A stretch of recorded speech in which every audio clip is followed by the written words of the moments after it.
कहते हैं कुंभकर्ण की नींद बड़ी पक्की होती है। वो 6 महीने के पहले कोई भी जद्दोजहद करने के बाद भी नहीं उठा करते, लेकिन अब तो कुंभकर्ण भी उठ चुके हैं। यानी किसानों के इस आंदोलन को देखकर कुंभकर्ण की भी नींद खुल चुकी है। आज गाजीपुर बॉर्डर पर हमें एक शख्स मिले जो कि कुंभकर्ण के वेश में है। उनसे जानेंगे कि आखिर उनकी ये नींद कैसे खुल गई।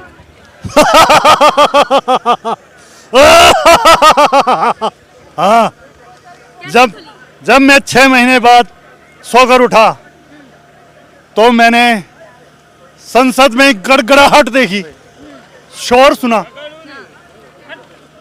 ये शोर कैसा है? क्या कहा? मुझे भ्रमण करना होगा। मैं भ्रमण करने के लिए जैसे ही दिल्ली के चारों ओर नजरें दौड़ाई तो लाखों क्या करोड़ों लोग सड़कों पर इतनी ठंड में पड़े हुए हैं। अपने घर परिवार को छोड़कर ये लोग आखिर क्यों पड़े हुए हैं? भाई लोगों, आप यहाँ क्यों पड़े हैं? क्या बात है? पता लगने पर इन्होंने बताया कि मोदी जी ने हमारी मांगे हम पर काले कानून थोप दिए और वो इस काले कानून को वापस नहीं ले रहे।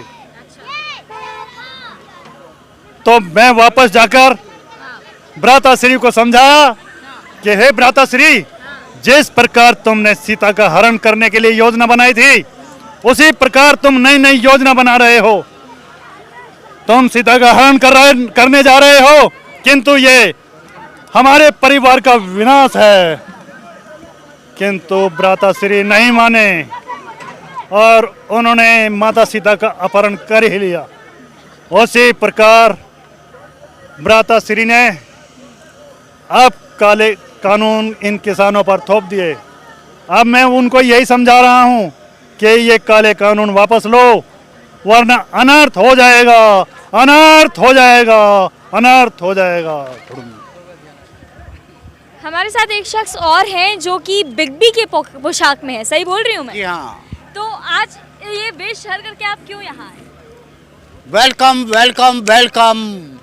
मैं मुंबई से कौन बनेगा झांसाराम का गोबरपति प्रोग्राम चलाने के लिए यहाँ बॉर्डरों पर आ रहा हूँ। झांसाराम का प्रोग्राम कौन बनेगा गोबरपति और कौन बनेगा दिमागपति। यहाँ मैंने देखा लाखों नहीं करोड़ों लोग किसान अपने आंदोलन के लिए आ रहे हैं। मैंने देखा ये सब जायज़ मांग है, बिल्कुल एकदम। सब लोग सतर्क रहिए, जानकार बनिए, पढ़िए लिखिए, अपने बच्चों को पढ़ाइए। किसी भी कही हुई बातों पर, भाषण पर, जुमले पर विश्वास मत कीजिए। जो लोग धोखा देते हैं वो हमेशा भाषण का, प्रवचन का सहारा लेते हैं। जो लोग धोखा नहीं देते हैं वो सारी की सारी बात लिखित में करते हैं। ये किसानों के ऊपर काला कानून लागू करने का क्या मतलब? सरकार कहती है कि हम उनके फायदे के लिए उनको कुछ देना चाहते हैं, जबकि करोड़ों स्टूडेंट कह रहे हैं हमको नौकरी चाहिए। अरे ये कैसी बात है? किसान चाहता नहीं है उसको जबरदस्ती देते हो, और जो नौकरी चाहता है उससे कहते हैं हम नौकरी छीनेंगे। अरे इनको नहीं चाहिए। जिसको फायदा नहीं चाहिए क्यों फायदा देते हो? फायदा देने का सीधा मतलब सरकार ने जैसे एक एक करके सब चीज़ बेच दिया। सिर्फ ये लास्ट बचा है किसान, और किसान का जमींदारी, जमीन है बचा है।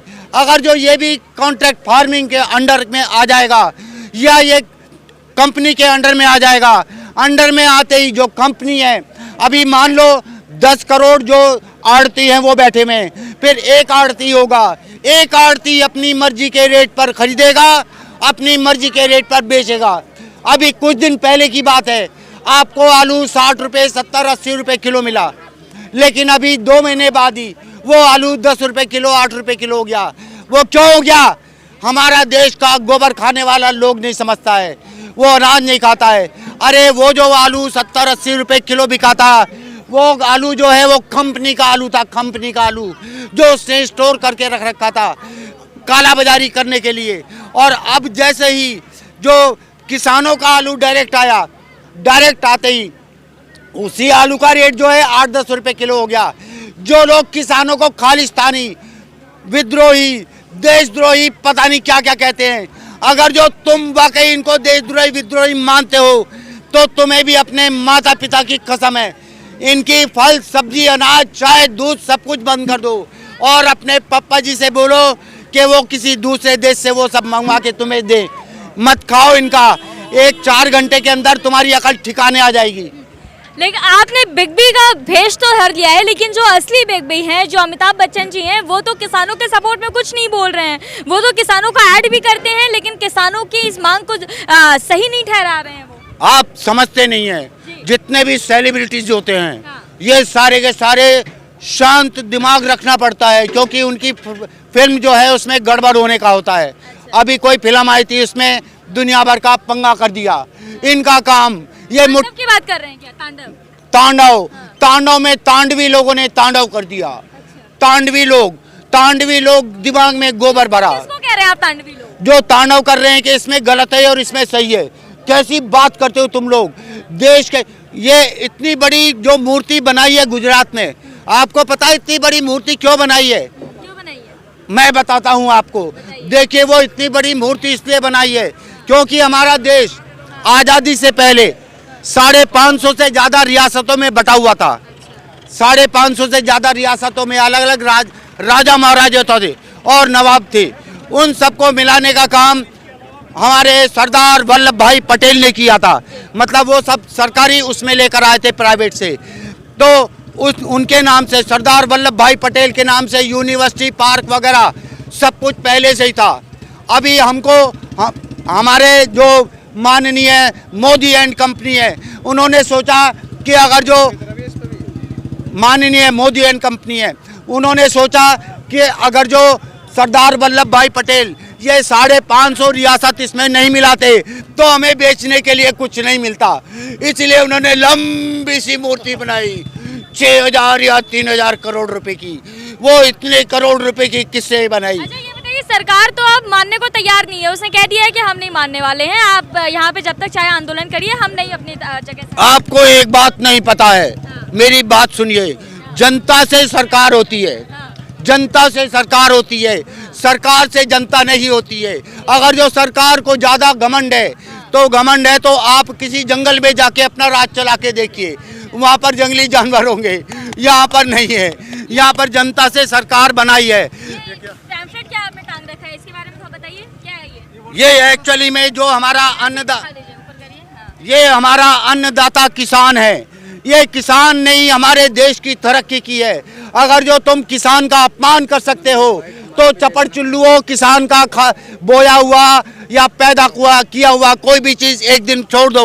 अपने पापा जी से बोलो विदेश से मंगवा के तुमको खिलाए।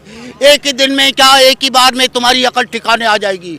कैसी बात करते हो तुम लोग? जैसे इनके पास ये पैम्फलेट है, वैसे इनके पास भी है। इस पे लिखा है जय किसान जय जवान, आजाद मीडिया जिंदाबाद वर्सेस।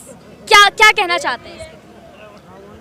ये इसलिए लगाया गया है क्योंकि मीडिया भ्राताश्री की भी है। अच्छा, वो आज़ाद नहीं है। अच्छा, ये भ्राताश्री कौन है, थोड़ा क्लियर कर दीजिए। वैसे तो समझते हैं। सरकार भ्राताश्री की सरकार है वो। हम तो भाई हैं उनके, लेकिन हमें कोई मतलब नहीं सरकार से ना। इत्तेफाक नहीं रखते उनके। हाँ जी। हम तो अगर कोई वो गलत कार्य करते हैं तो हम तो उनको समझा सकते हैं भ्राताश्री को।